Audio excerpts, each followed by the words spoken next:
Él nace en Suiza. ¿Eh?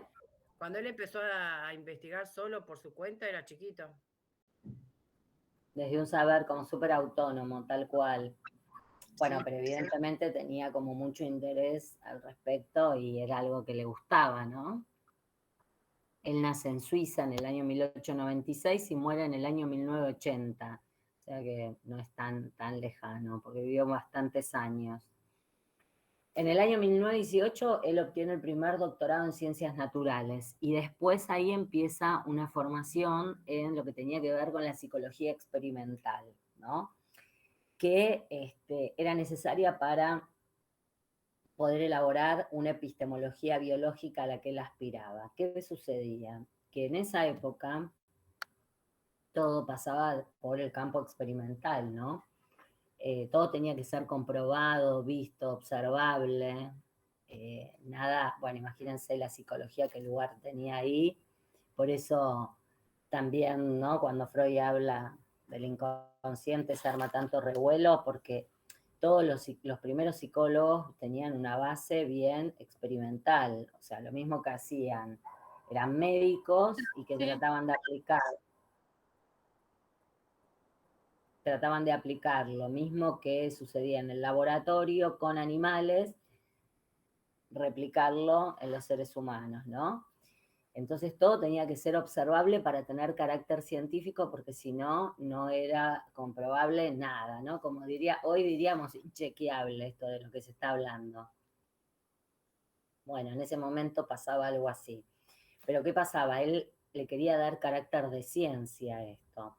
Entonces, él tenía un amigo, Binet, y comienza a trabajar en el laboratorio de su amigo Binet, donde se va a encargar de la estandarización de un test de razonamiento. ¿Sí? Entonces, Piaget se empieza a interesar por indagar los mecanismos subyacentes a las respuestas erróneas que daban los niños, porque él tenía que revisar los protocolos. Y entonces lo que él quería tratar de comprender era por qué en estos protocolos él observaba errores y él quería comprender el porqué de estos errores. ¿Sí? Cosa que hasta ese momento el error se desestimaba y no se tomaba como parte del aprendizaje bajo ningún punto de vista. Hoy hasta las empresas más fuertes, multinacionales, toman y tienen una mirada constructivista, ¿no? Se aprende del error. Bueno, cuando Piaget planteaba esto era como una locura porque te equivocaste, hay que hacer de nuevo. Y él dice, no, yo quiero entender cuál es el motivo por el cual ese niño se equivoca, porque empieza a ver en los protocolos que había determinados errores. Entonces, él empieza a decir, bueno, sí, no sé, pongo un ejemplo X. Si 2 más 2 es 4, ¿por qué hay un chico que dice que es 4, otro dice que es 6, otro dice que es 2, otro dice que es 0, ¿no? Entonces él quería justamente entender esos mecanismos que subyacen al error. Es decir, bueno, a ver, ¿cómo llegó a eso? Porque si fuera algo imitativo, diría, yo le digo 2 más 2 es 4, el niño copia y pega, es 4. Si hay un error, quiere decir que ese aprendizaje no está siendo imitativo, sino por el contrario, que es una construcción de ese niño. Y que esa construcción tenía que tener una lógica, porque si no, no se podía comprender. Y por eso él empieza a interesarse por estas cuestiones. Y dice, si este niño es constructivo, quiere decir que no es un niño pasivo frente al aprendizaje y frente al conocimiento, en contraposición a las teorías que había en esa época, en donde sostenían que en realidad era como una repetición de aquello que se daba y desde dónde se daba el aprendizaje. Siempre. La escuela tradicional, La desde dónde memoria, planteaba la la memoria. memoria. Es más, hasta no hace mucho y hasta en muchos colegios dicen, ah, no, no, ese chico es muy inteligente, tiene una memoria, no dice, qué sé yo, hay otras cosas. Bueno, después se desarrollan otras cuestiones que tienen que ver con la percepción, la atención, el razonamiento, que son funciones más elevadas, en donde no solo se apela a la memoria y no solo se toma la memoria desde el aspecto que se la tomaba en aquella época, sino que surge el concepto de memoria multialmacén, se habla de memoria sensorial, memoria a corto plazo, memoria a largo plazo, bueno, se empieza a desarrollar, no se quedan con esto de la memoria desde lo repetitivo y que eso marca la inteligencia de una persona, ¿no? Bueno, se habla de otro tipo de inteligencias, ¿no? De las inteligencias múltiples. Entonces todo esto empieza a ser como, o a sentar esa base de reestructuración cognitiva en el nivel más amplio. Porque lo que planteaba Piaget era una reestructuración cognitiva a partir de que los esquemas se iban a empezar a ampliar a partir de la nueva información que ingresaba. Yo lo llevo a un plano todavía más amplio, en donde ya en esa época se estaba gestando esa reestructuración acerca del aprendizaje tradicional que había, y en distintos lugares surgen movimientos, Brunner en Nueva York, Vygotsky en la Unión Soviética, bueno, en Suiza, Piaget, que hablan de la necesidad imperiosa de concebir a este niño desde otros lugares totalmente distintos a los que marcaba la época y desestimar esa tendencia, que se contrapone esta escuela constructivista, se opone a la escuela tradicional. ¿Por qué? Porque todos estos autores que mencioné recién, más Ausubel, luego Tonucci, bueno, y esto continúa, plantean como una reestructuración acerca de la mirada de cómo se da ese proceso de enseñanza-aprendizaje. Lo que quería Piaget Es lo que era, nos cambió la vida, ¿no? por Porque era un supuesto, bueno, desastre. sí, y sin embargo, a veces yo siempre les planteo en los cursos que cuando hablo de que hay escuelas que hacen cosas tan innovadoras y todo, a veces dicen, pero existen esos colegios, existen. Hay muchos colegios que hacen muchas de estas cosas, hay mucho por hacer y también hay escuelas que este miércoles eh, tuve una vez más que escuchar decir en una escuela, en esta escuela, lo trajo justamente una alumna, ¿no? El caso. En esta escuela no tenemos aprendizaje, enseñanza individualizada ni personalizada, como, ¿no? Planteando, y uno dice, a esta altura del partido, que una escuela diga una cosa semejante a un padre, ¿no? Como si fuera algo, o sea, y si no lo tienen, no lo digan y empiecen a formarse. Y mientras tanto pongan esfuerzo en aprender, ¿no? Pero digo, miren, hoy todavía se escuchan esto, recién salió del horno, el miércoles. Eh, Increíble, ¿sí? Cuando sabemos que ese tipo de enseñanza debiera prescribir rotundamente, si no tenemos la, la picadora de carne que habla Pink Floyd, ¿no?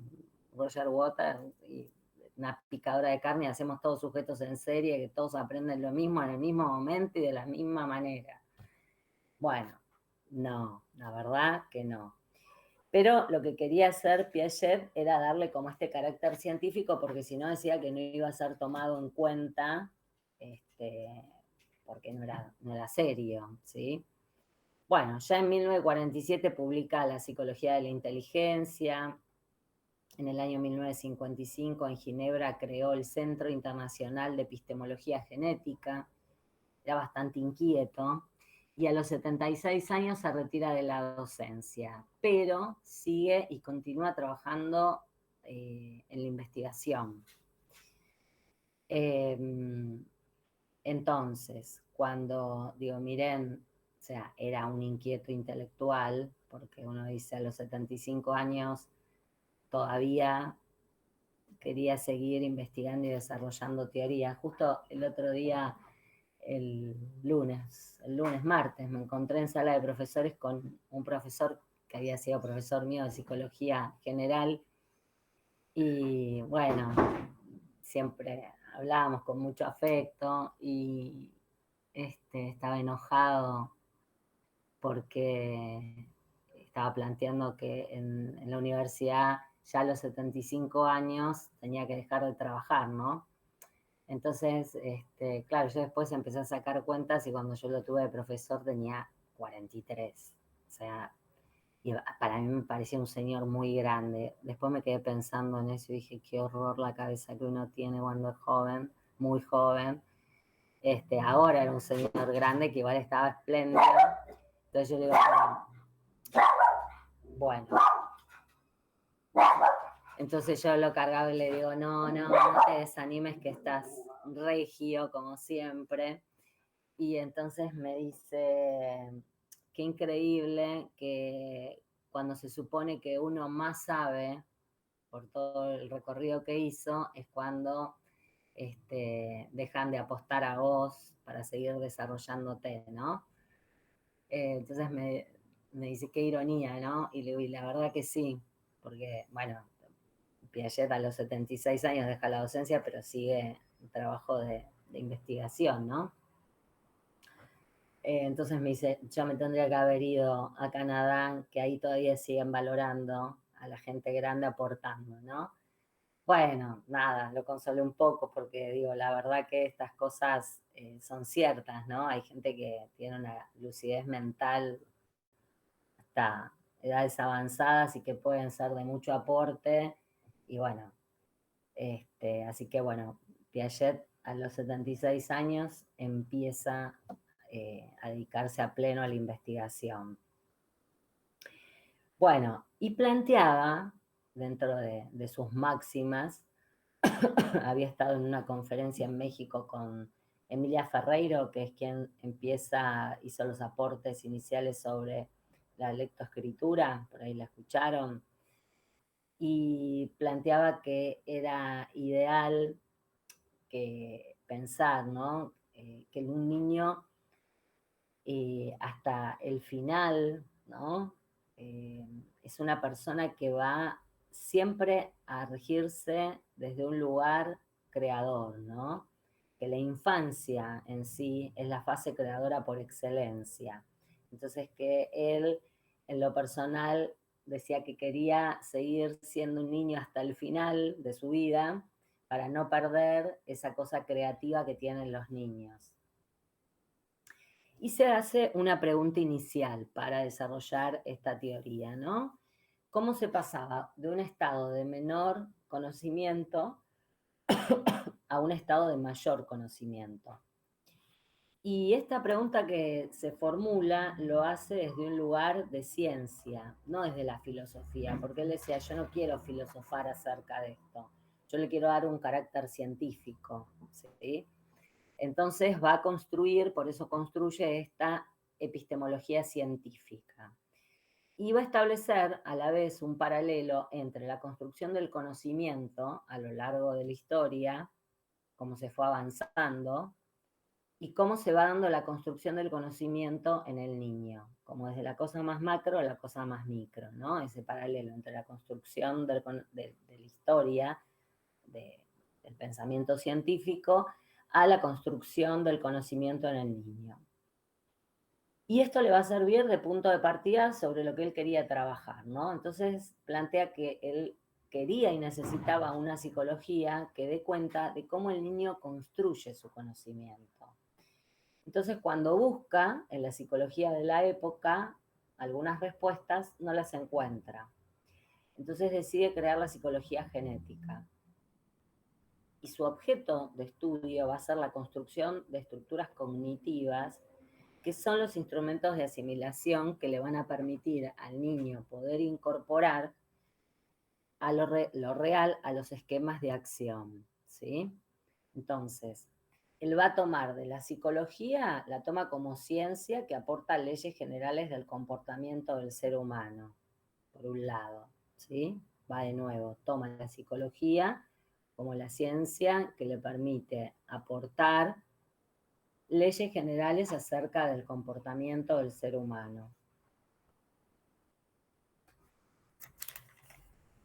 Y toma de la lógica las leyes generales. Sí, Jessica. que le permite, me quedé ahí. Toma de esto que dije, toma de la psicología, Reforzar las leyes. las leyes generales del comportamiento del ser humano. Gracias. De nada.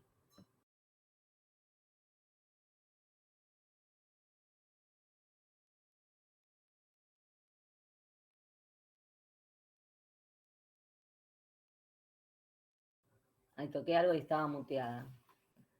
No se escuchó nada, no, me muteé, no sé en qué parte. Bueno, y toma de la lógica las leyes generales del conocimiento.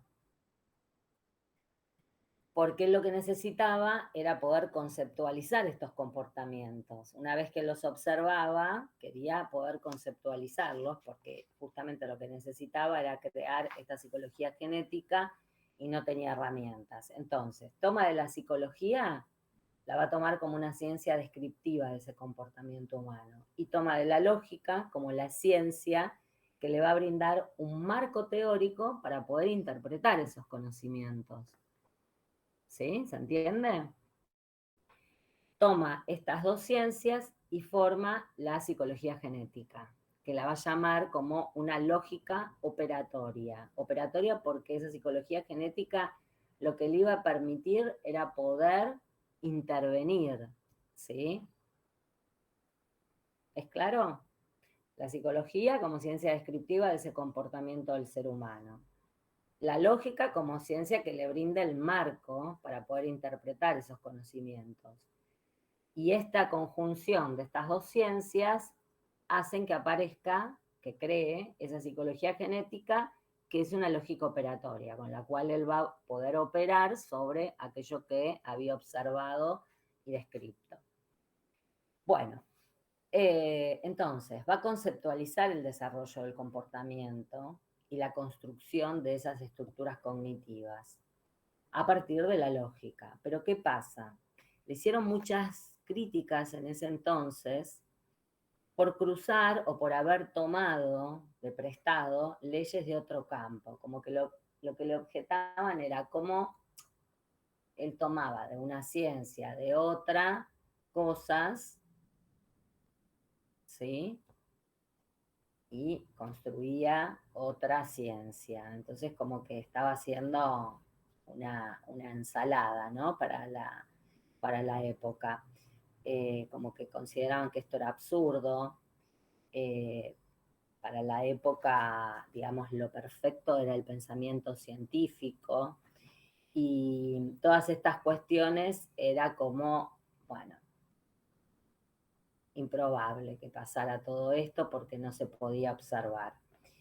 Entonces, él sigue trabajando con este tema de los protocolos y en París vuelve a trabajar con protocolos en donde ve estas cuestiones que aparecen en relación al error, ¿no?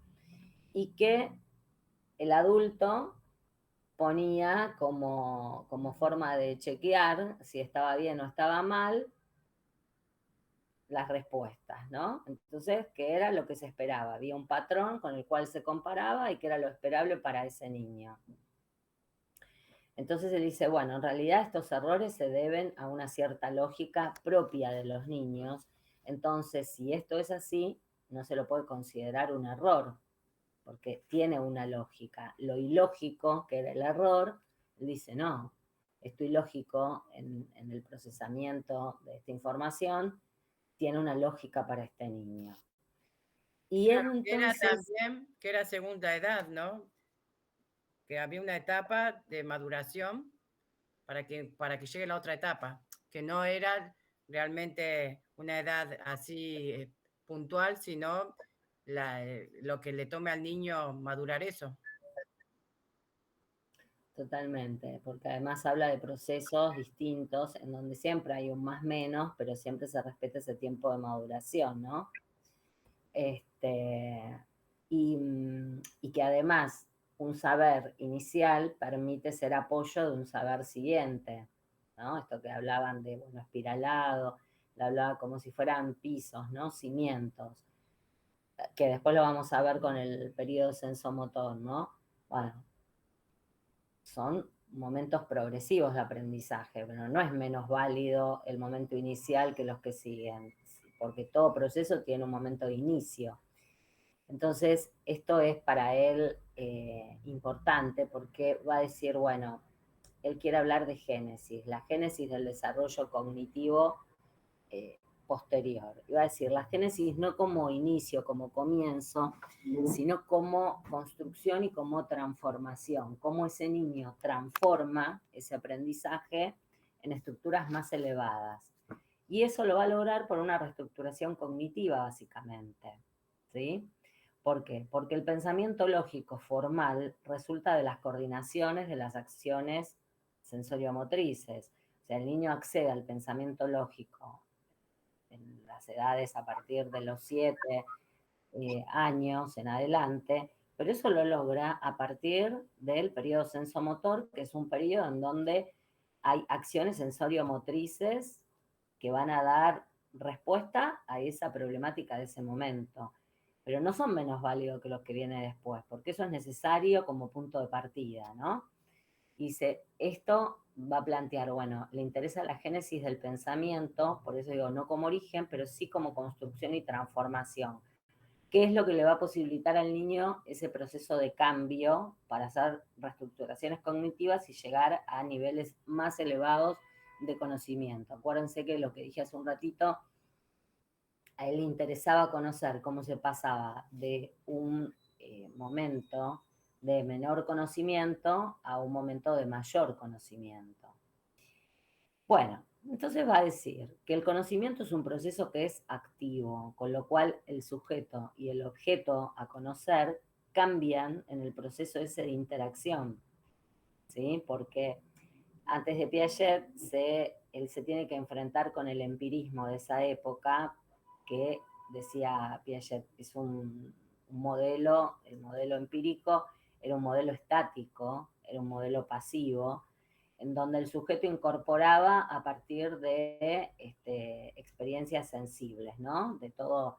Entonces Piaget dice, esto es un mito, el conocimiento no se reduce a eso, porque nadie en un proceso de conocimiento puede quedarse estático, justamente porque, dice, el sujeto es un sujeto activo que frente a un estímulo da una respuesta. Y esa respuesta que da el sujeto genera un nuevo estímulo.